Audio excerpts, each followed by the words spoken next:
All right, good question, Judith, and indeed tough times.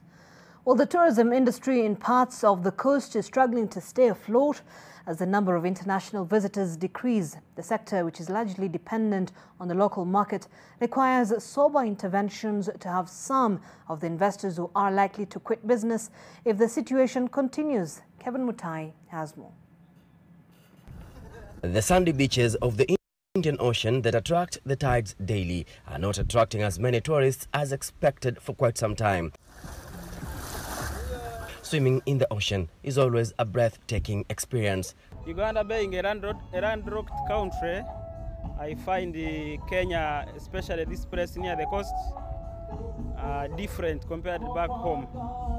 Like as of us, we only hear of the Indian Ocean in the books. We read about it, have some topics in our subjects back home. We have only been hearing it in our education. But now you're experiencing it firsthand. Firsthand, physically. I am here live. It's beautiful, exotic, and it's far away from home, but it's worth it. Yeah. The local market is now a new focus as a source of income for some of the establishments.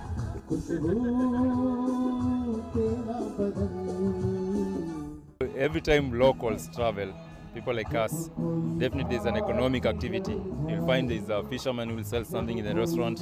When people eat, they're able to get their income. When they sell the fish, they earn something. When we do a boat ride like this, the local guys benefit from it. So the most important, even in absence of foreign tourism, is just local, us as Kenyans traveling and being able to promote one another. I love Kenya.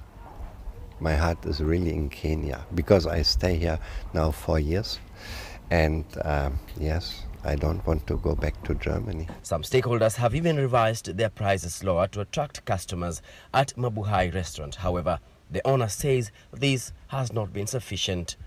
If the industry not fully will recover, then one or the other will have forced to close down and venture into other businesses. The ripple effect of the coronavirus pandemic is still being felt across the sector.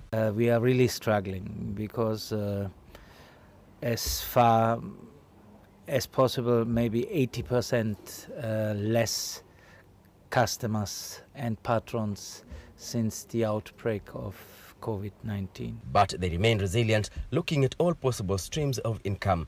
There is a new trend in the food industry to promote various international cuisines in the hope they would be palatable to the market and tantalizing enough to pull more visitors from Kenyans and those in the region. We have the ocean next. This is where we get our seafood from. So the seafood menu is always the best. Kevin Mutai, NTV in Mombasa.